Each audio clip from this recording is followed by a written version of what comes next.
आज का दिन यहोवा ने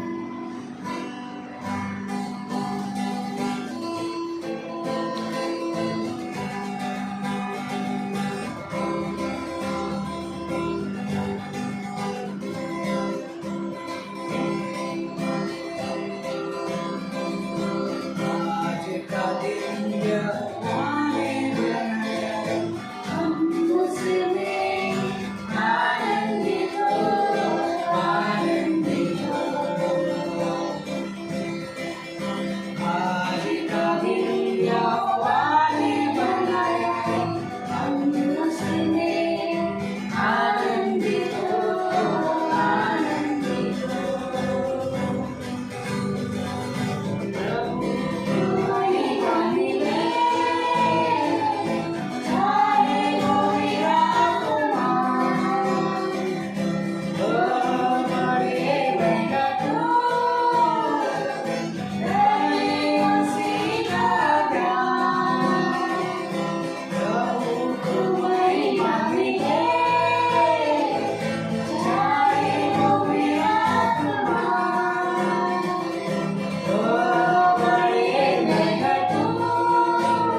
Amen.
प्रवेश किया, विज्ञान में प्रवेश किया। आज का दिन मेरे लिए प्रवेश किया कि हम तुझे क्या दे सकते हैं प्रवेश किया, और हम तेरे लिए क्या दे सकते हैं।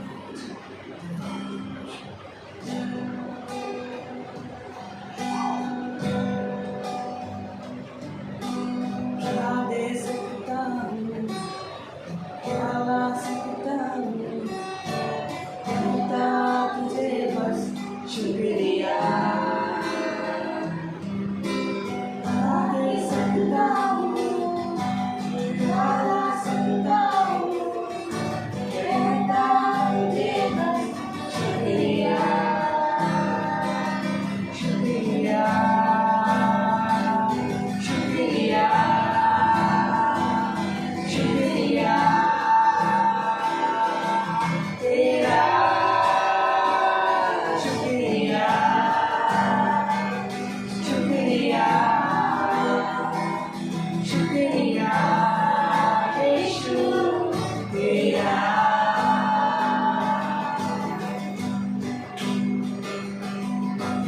तुझ में ही मेरी सुबह, तुझ में ही मेरी हर शाम, तुझ में ही मेरी सुबह, तुझ में ही हर शाम, तुझसे ही रहता शुरू हर कोई काम। शुक्रिया करता हूँ मैं लेके तेरा नाम, आदर और धन्यवाद आज तेरे नाम। शुक्रिया, शुक्रिया, शुक्रिया तेरा, शुक्रिया, शुक्रिया, शुक्रिया यीशु तेरा।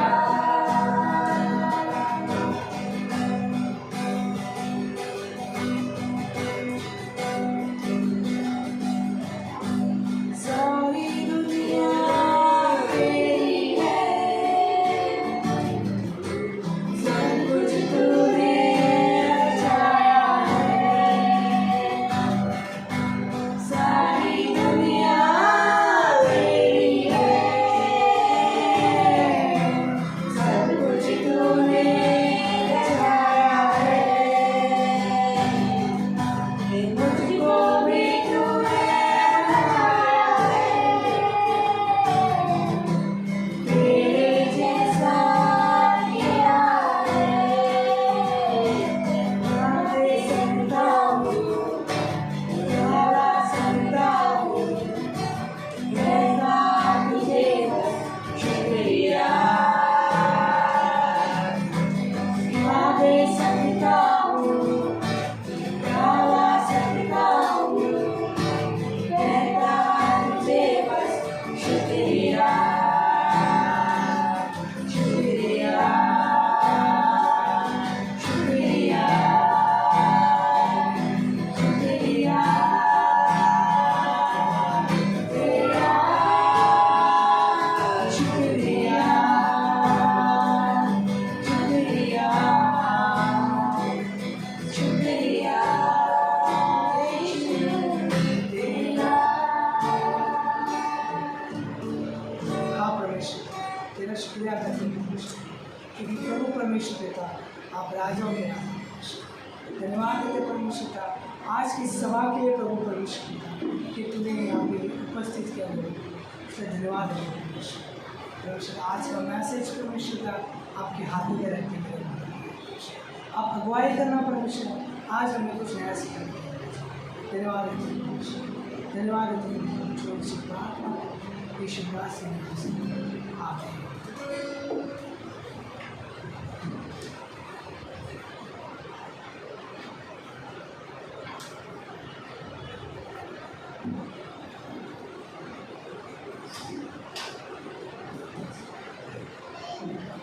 तो आप सब बैठ सकते हैं।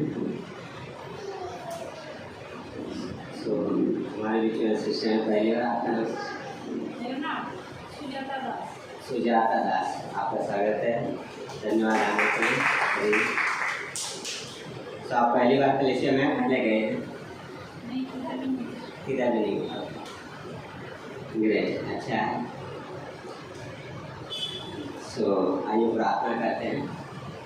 प्रभु यीशु, धन्यवाद करते हैं पिता आज के दिन के समय में। पिता हम आपके पास आते हैं, हम आपकी महिमा करते हैं राजा। आज का दिन दिया उसके लिए धन्यवाद करते हैं, हम आपको शुक्रिया करते हैं प्रभु जी। इस सभा को अवश्य कीजिए लॉर्ड, कोई भी डिस्ट्रैक्शन ना आए पिता प्रभु से, और आप हमसे बातें कीजिए।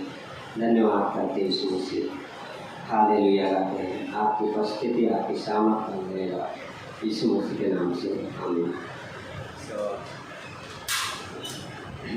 हम सब आज मैं सोच रहा था जब पढ़ रहा था कि उद्धार पाने के बाद क्या है ना, उद्धार में यीशु मसीह के नाम से मिलता है, यीशु मसीह पे विश्वास करने के बाद। लेकिन उद्धार पाने के बाद क्या होता है? जब हम उद्धार में आते हैं, यीशु मसीह पे विश्वास करते हैं, उसके बाद क्या होता है? तो बाइबल में जाएंगे, मत्ती का 11वां तीसरा अध्याय,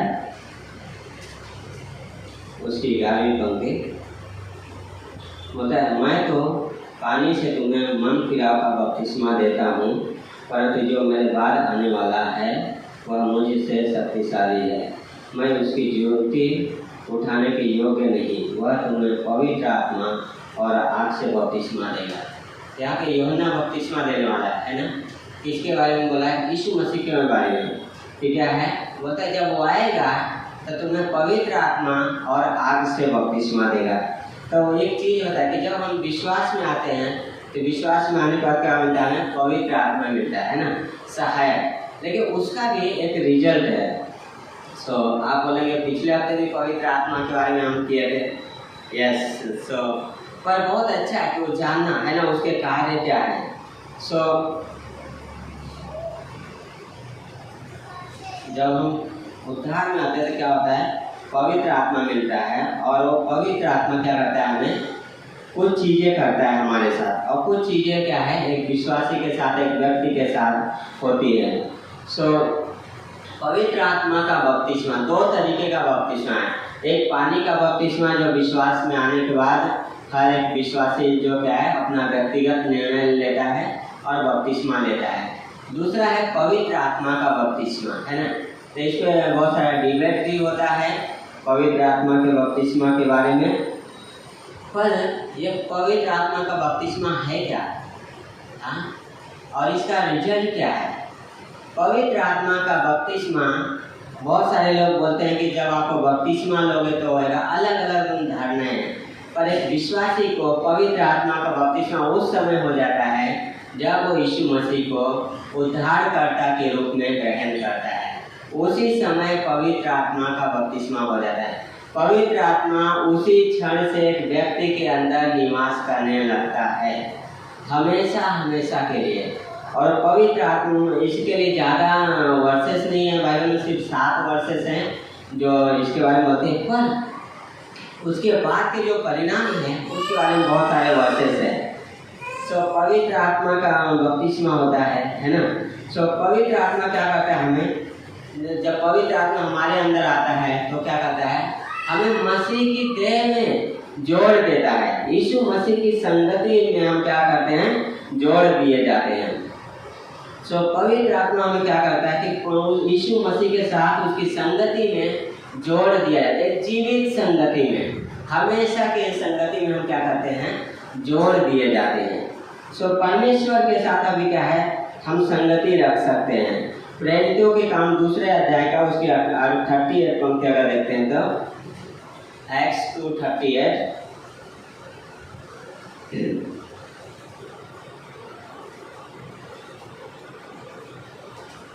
ओके, बोलता है 37 से बोलता है, तब सुनने वालों के हृदय छिद गए और वे पतरस और शेष प्रेरितों से पूछने लगे, हे भाइयों, हम क्या करें? पतरस ने उनसे कहा, मन फिराओ और तुम में से हर एक अपने अपने पापों की क्षमा के लिए यीशु मसीह के नाम से बपतिस्मा ले, तो तुम पवित्र आत्मा का दान पाओगे। तो कई बार लोग ये पंक्तियों को लेते हैं, बोलते हैं अरे देखो पतरस ने बोला बपतिस्मा लोगे तो पवित्र है, पर बाइबल सिर्फ एक ही जगह, बाकी का वर्सेस ये सपोर्ट करती है कि जब हम उद्धार में आते हैं, जब विश्वास करते हैं, उसी क्षण पवित्र आत्मा आके हमारे अंदर हमेशा हमेशा के लिए निवास करने लगता है और यह शरीर क्या है, पवित्र आत्मा का मंदिर हो जाता है। तब विश्वासी का पवित्र आत्मा का बपतिस्मा तब होता है जब एक व्यक्ति उद्धार ग्रहण करता है, उसी क्षण होता है, उसी क्षण पवित्र आत्मा का बपतिस्मा हो जाता है।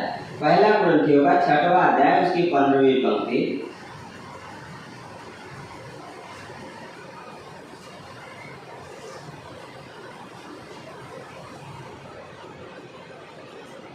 सो होता है ओके, पहला कुरिन्थियों 6 उसका 15 होता है, क्या तुम नहीं जानते कि तुम्हारी देह मसीह के अंग हैं, तो क्या मैं मसीह के अंग लेकर उन्हें वेश्या के अंग बनाऊं? कदापि नहीं। पौलुस यहाँ पे सवाल करा विश्वासियों को। कुरिन्थ की कलीसिया में बहुत सारी गड़बड़ी थी, विश्वासी लोग बहुत सारे गलत जीवन जी रहते हैं, पर पौलुस सवाल पूछ रहा है कि क्या तुम नहीं जानते कि तुम्हारा शरीर पवित्र आत्मा का मंदिर है, मसीह के अंग हैं, तो क्या मैं मसीह के अंग को लेके उन्हें वेश्याओं के अंग बनाऊं? हाँ, सोचिए, आप मसीह के शरीर हो और उन्हें वेश्याओं के अंग बनाओगे? पौलुस सवाल कर रहा है ना। फिर बोलता है कि एक विश्वासी कौन है ये जानना क्या है, बहुत जरूरी है ना। एक विश्वासी कहाँ पे है यह भी जानना जरूरी है ना।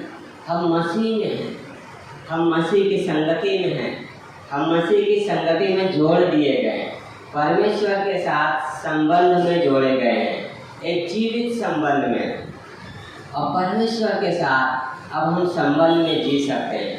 परमेश्वर के पास हम डायरेक्ट जाके प्रार्थना कर सकते हैं, उसके साथ बातें कर सकते हैं।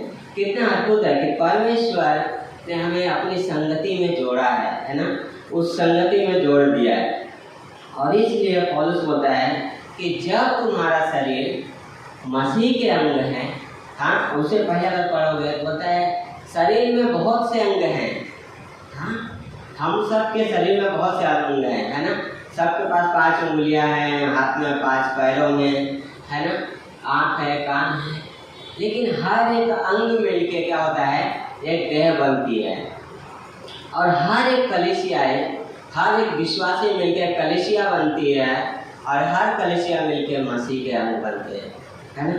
तो मैं इस देह को कहाँ इस्तेमाल करूँ? कौन सवाल पूछ रहा है एक विश्वासी को। तुम विश्वास में आए हो, तुम्हारे जीवन को कैसे इस्तेमाल कर रहे हो, कहाँ इस्तेमाल करना चाहते हो? पहला कुरिन्थियों का 12 अध्याय का 12 से 13 पढ़ेंगे।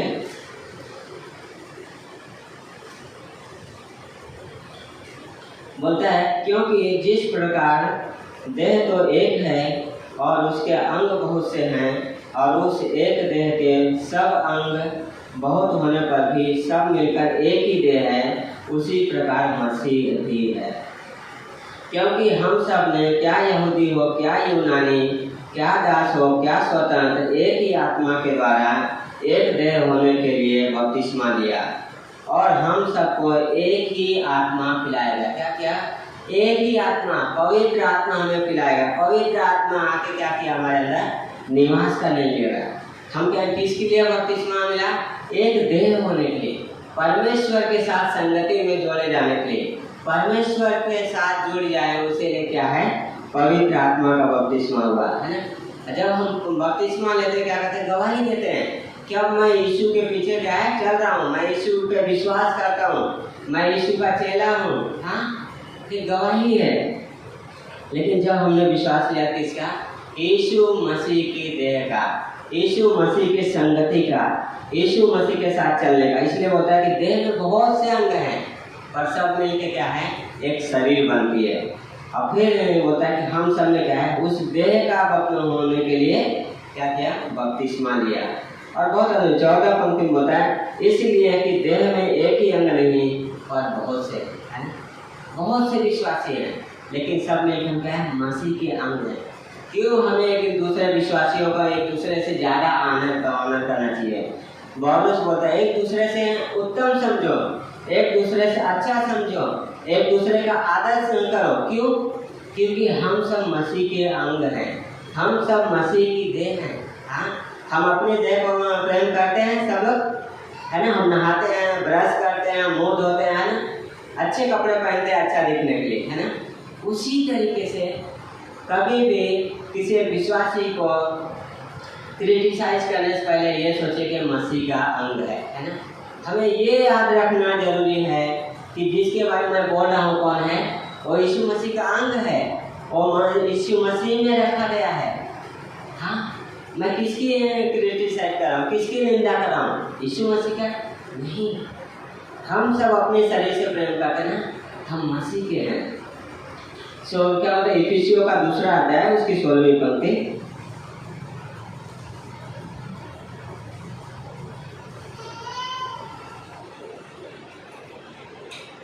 और क्रूस पर बैर को नाश करके इसके द्वारा दोनों को एक देह बनाकर परमेश्वर से मिला।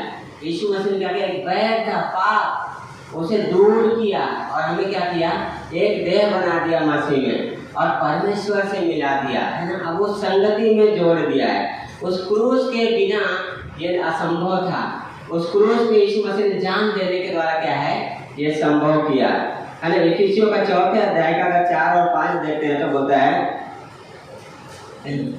वहां पर बोलता है एक ही देह है, एक ही आत्मा, जैसे तुम्हें जो बुलाए गए थे अपने बुलाए जाने से एक ही आशा है, एक ही प्रभु है, एक ही विश्वास, एक ही बपतिस्मा, है ना। क्या है, एक ही देह है, मसीह की देह, एक ही प्रभु है यीशु मसीह, एक ही बपतिस्मा जो पवित्र आत्मा का हमें दिया गया है ना।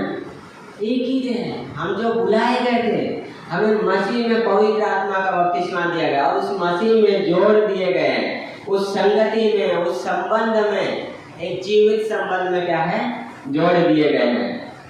तो बहुत अद्भुत है कि हम क्या है, ये देह किसका है, पवित्र आत्मा का मंदिर है। बाइबल बोलता है क्या तुम नहीं जानते कि तुम्हारा शरीर पवित्र आत्मा का मंदिर है?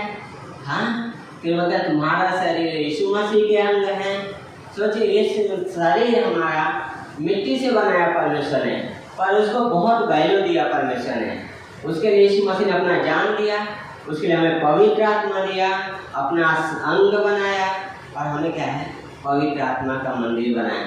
इस शरीर को, आदम को, इंसान को परमेश्वर बहुत वैल्यूबल समझता है, बहुत ऑनर करता है परमेश्वर।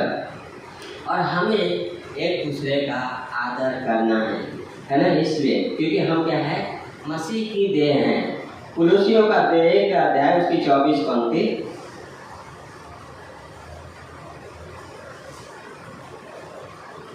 बोलता है अब मैं उन दुखों के कारण आनंद करता हूँ जो तुम्हारे लिए उठाता हूँ और मसीह के क्लेशों की घटी उसकी देह के लिए अर्थात कलीसिया के अपने शरीर में पूरी करता हूँ। पौलुस क्या होता है, मैं तुम्हारे लिए आनंद करता हूँ, जो घटी है कमजोरी अपने देह में मैं चलता हूँ, पूरी करता हूँ। किसके लिए? मसीह के कारण। हमें एक दूसरे के, कई बार पौलुस बोलते हैं एक दूसरे की सह लो। क्यों सहने की बात करता है? मसीह के कारण। क्यों बोल रहा है एक दूसरे क्षमा करो? मसीह के कारण, क्योंकि परमेश्वर ने हमें क्षमा किया है। हाँ, इसलिए बोलता है क्षमा करो। कितना अद्भुत है। दूसरे अध्याय का 13वीं पंक्ति बोलता है उसने तुम्हें भी जो अपने अपराधों और अपने शरीर की खतना रहित दशा में मुर्दा थे उसके साथ जिलाया और हमारे सब अपराधों को क्षमा किया। क्या किया परमेश्वर ने? हम मुर्दा थे, इस शरीर में जिंदा तो थे पर मुर्दा थे। हाँ, परमेश्वर ने जिलाया और फिर क्या किया? हमें जिलाया और क्या किया? हमारे अपराधों को क्षमा किया। उस क्षमा के द्वारा क्या उस संगति में है। बिना क्षमा के संगति नहीं है ना। बिना क्षमा के आप किसी के साथ संबंध में आगे नहीं बढ़ सकते हो। एक क्षमा बहुत जरूरी होता है ना। आज सुबह में भी हम पढ़ रहे थे वासी में पास बोल रहे थे क्षमा करना बहुत जरूरी है। यूसुफ के भाइयों ने क्या अभी भी गलानी में जी रहे थे कि क्या अब ये हमसे बदला लेगा, अभी पिताजी नहीं है ना, उस सोच में है। लेकिन परमेश्वर ने हमें क्षमा कर दिया। हमें खुद को क्षमा करना है, दूसरों को क्षमा करना और क्षमा को रिसीव करना। क्यों? क्योंकि परमेश्वर ने हमें क्षमा किया है। बाइबल क्लियर बताया, हम मरे हुए थे पर परमेश्वर ने क्षमा किया, हाँ, पूरी तरीके से। और हम क्या है उसके साथ गठ गए और क्या होता है, अभी बढ़ रहे हैं।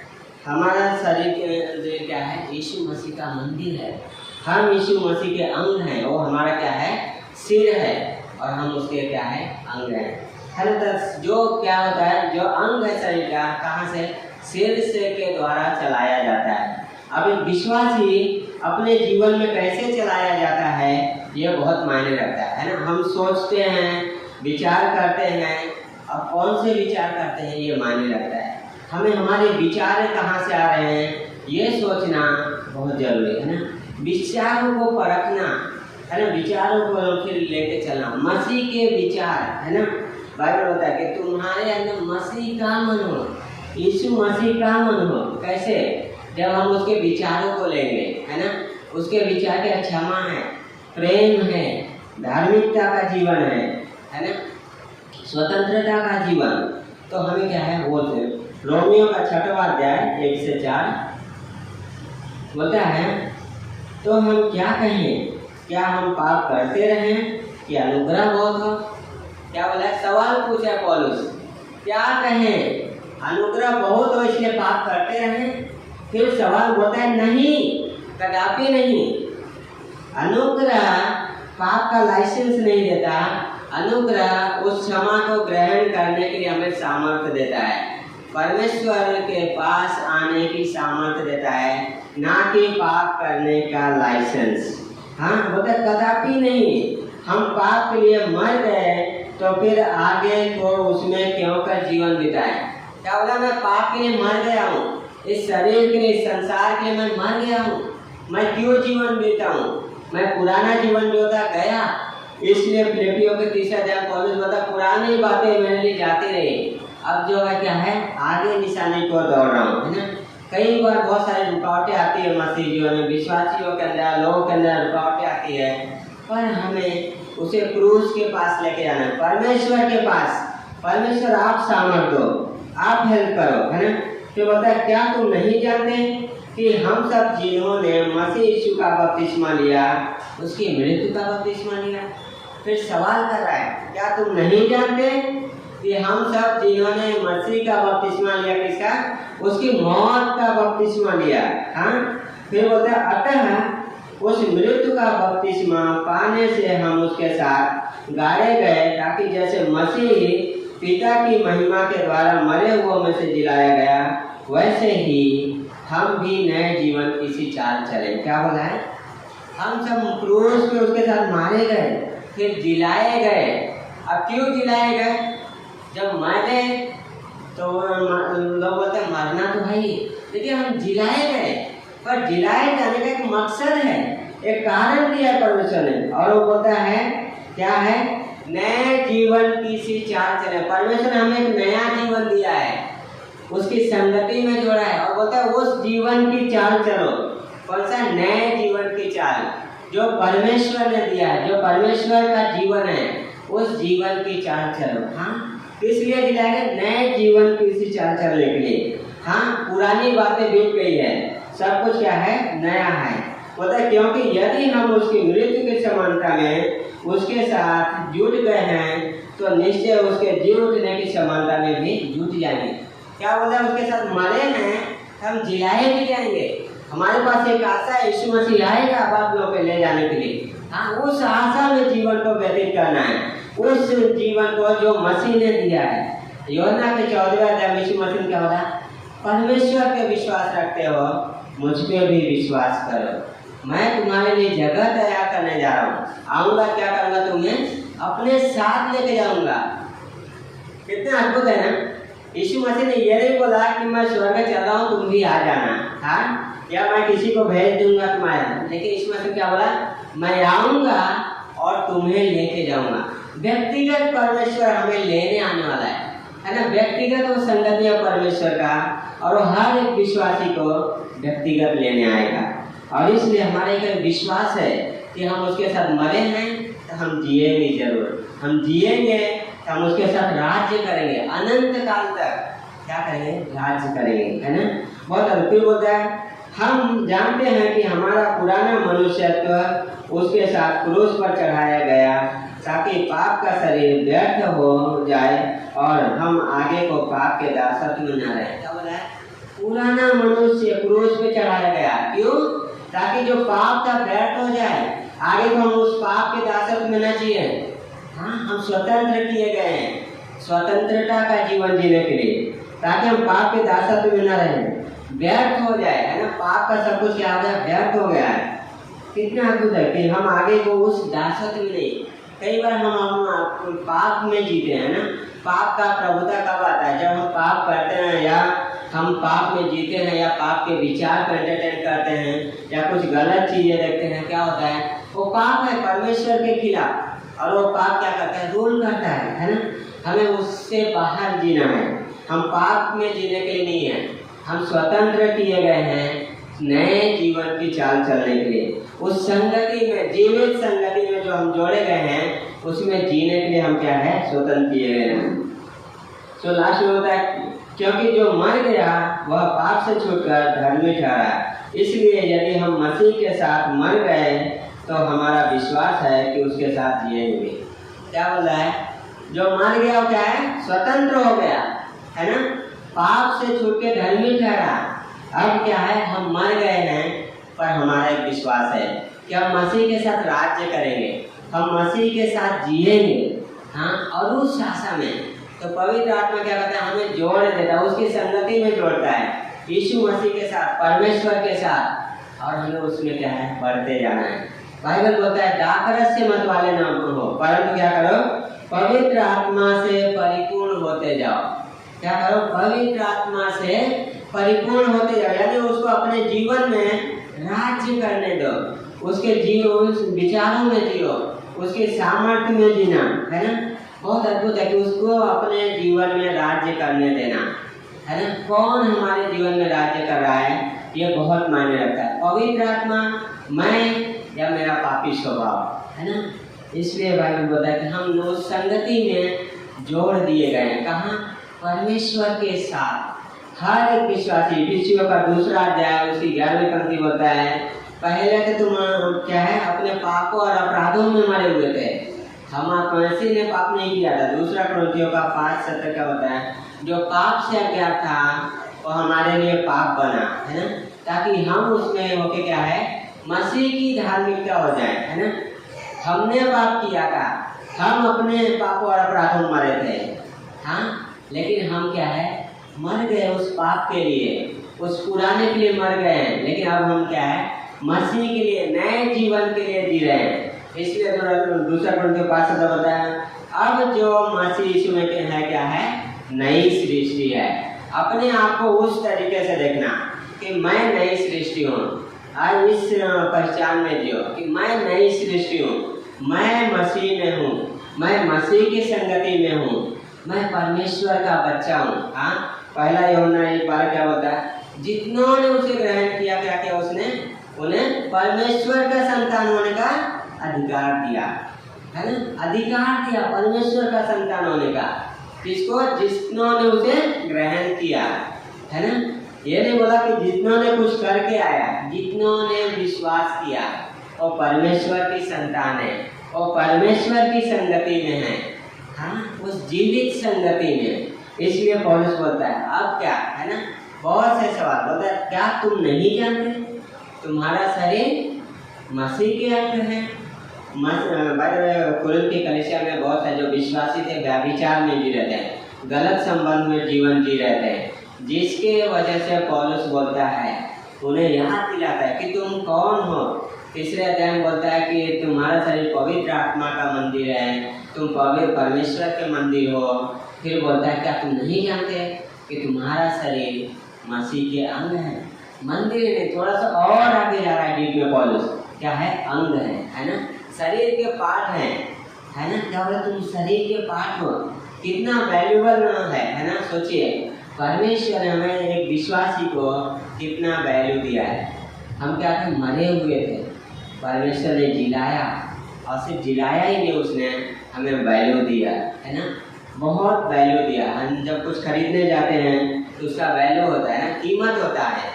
और हमारी जो कीमत थी वो मसीह की मौत क्रूस पे चुकाया, और लहू बहाया, और उसके बाद क्षमा दिया, और बयाने में पवित्र आत्मा दिया है। और बोलता है उस नए जीवन की सी चाल चलो, पुरानी बातें बीत गई, है ना। पता क्या तुम नहीं जानते, है ना, सोचना, है ना, हम कौन हैं। अपने आप को याद दिलाना बहुत ज़रूरी है हमें कि हम कौन हैं। हमें अपने आप को याद दिलाना कि हम मसीह के हैं, हम परमेश्वर के बच्चे हैं, हम परमेश्वर में हैं, मसीह में हैं। हर दिन अपने आप को क्या है, याद दिलाइए कि हम मसीह में हैं, हम मसीह के मंदिर हैं, है ना। आमीन। आइए प्रार्थना करते हैं।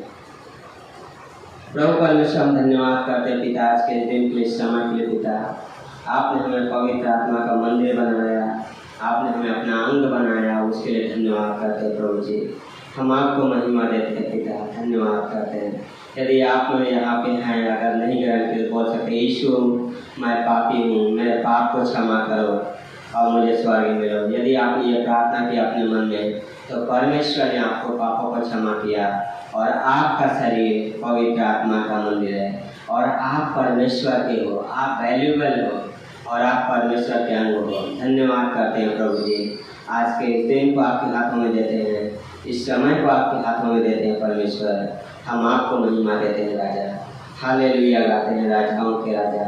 हम आपके नाम को ऊंचा उठाते हैं प्रभु जी, धन्यवाद करते हैं। धन्यवाद राजाओं के राजा, प्रभु के प्रभु, अल्फा और ओमेगा परमेश्वर, हम आपको महिमा देते हैं यीशु मसीह के नाम से, आमीन।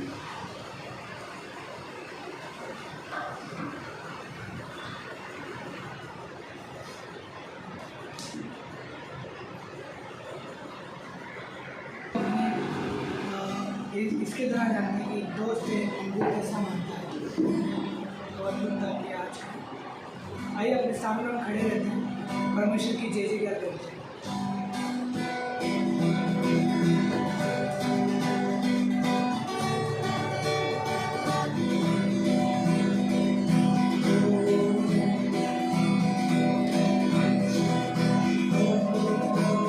जय जयकार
प्रेरित का पहला अध्याय उसकी 7वीं 8वीं पंक्ति में उसने उनसे कहा, उन समय या कालों को जानना जिनको पिता ने अपने ही अधिकार में रखा है तुम्हारा काम नहीं, परंतु जब पवित्र आत्मा तुम पर आएगा तब तुम सामर्थ पाओगे और यरूशलेम और सारे यहूदिया और सामरिया में और पृथ्वी की छोर तक मेरे गवाह होंगे। है ना, यीशु मसीह ने प्रॉमिस किया है, क्या है, पवित्र आत्मा तुम पे आएगा। है ना, यीशु मसीह का गवाह हो गए, उसके लिए वो सामर्थ कहाँ से मिलेगी? पवित्र आत्मा हमें दिया गया है ना, पवित्र आत्मा से हमें वो सामर्थ आती है, परमेश्वर से हमारी सामर्थ आती है। भजनकार बोलता है कि क्या है, पर्वतों को देखूंगा, कौन है मददगार मेरा। है ना, तो यीशु मसीह ने प्रॉमिस किया चेलों को, क्या है कि तुम सामर्थ पाओगे। कौन देगा सामर्थ? पवित्र आत्मा। पवित्र आत्मा जो हमें अगुवाई करता है ना, उसलिए बाइबल बोलता है पवित्र आत्मा से क्या करो, भरे रहो। है ना, जब हम पवित्र आत्मा से भरे रहते हैं, जब इन वचनों से भरे रहते हैं, तो क्या करता है परमेश्वर, हमारी अगुवाई करता है, वो हमें सामर्थ्य देता है जीने के लिए। है ना, बहुत सारे बुरे विचारों से, बुरे गलत जीवन से क्या है, बचाता है। कौन? पवित्र आत्मा। है ना, तो हम कैसे उसका इंतजार कर सकते हैं? यीशु मसीह ने हमें जीवन दिया है, जो प्रॉमिस है कि हमें लेने आएगा। है ना, कैसे हम इंतजार कर सकते हैं? पवित्र आत्मा की सामर्थ्य से, परमेश्वर की सामर्थ्य। हम अपनी सामर्थ्य पे कभी भी इंतजार नहीं कर सकते, इसलिए परमेश्वर ने हमें क्या सहायक दिया है, क्योंकि हम बोर हो जाते हैं ना, हमारी कैपेसिटी नहीं है, लेकिन परमेश्वर ने हमें सहायक दिया है जो हमें वो इंतजार करने में क्या करता है, सहायता करता है। बहुत अद्भुत है वो पवित्र आत्मा, हमारे साथ, हमारे अंदर रहता है, वो हमारी सहायता करता है, अगुवाई करता है ना। सो बहुत अद्भुत है, इसलिए क्या है, हमें पवित्र आत्मा के हमारे अंदर छाप लग गई है, मुहर। है ना, मुहर मार देते इस टाइम क्या होता है, पेज को फाड़ दो लेकिन मिटा नहीं सकते हो। है ना, उसी तरीके से हम इस शरीर से या तो खा लिए जाएंगे या मरेंगे, पर पवित्र आत्मा हमें कभी छोड़ेगा नहीं। है ना, हमेशा वो हमारे साथ है, हमेशा वो हमारी सहायता करेगा। स्वामी, आइए प्रार्थना करते हैं। धन्यवाद प्रभु जी, आज के दिन के लिए समय के लिए पिता, धन्यवाद आपने हमें सहायता किया पिता, और हमें सहायता कीजिए पिता परमेश्वर कि हम आपका इंतजार कर सकें और आपकी महिमा कर सकें। धन्यवाद यीशु, हालेलुया गाते हैं, आपके नाम को ऊंचा उठाते हैं, जय जयकार करते हैं पिता। यस लॉर्ड, आपका सिंहासन है लॉर्ड, धन्यवाद। स्वर्ग में आपका सिंहासन है लॉर्ड, आपने बोला प्रभु जी, स्वर्ग में सिंहासन, पृथ्वी में चरणों की चौकी है, मेरे लिए रहने कौन सा स्थान दोगे। धन्यवाद प्रभु, हम मिट्टी के लोग हैं जो आपने मिट्टी से बनाए और आपने हमें वैल्यू दिया और आप हमारे अंदर रहते हो। धन्यवाद बहन पिता परमेश्वर बहन सुजाता है दास के लिए, उनके परिवार के लिए, उद्धार के लिए मांग करते हैं। धन्यवाद करते हैं, यीशु मसीह के नाम से प्रार्थना को मांगते हैं, आमीन।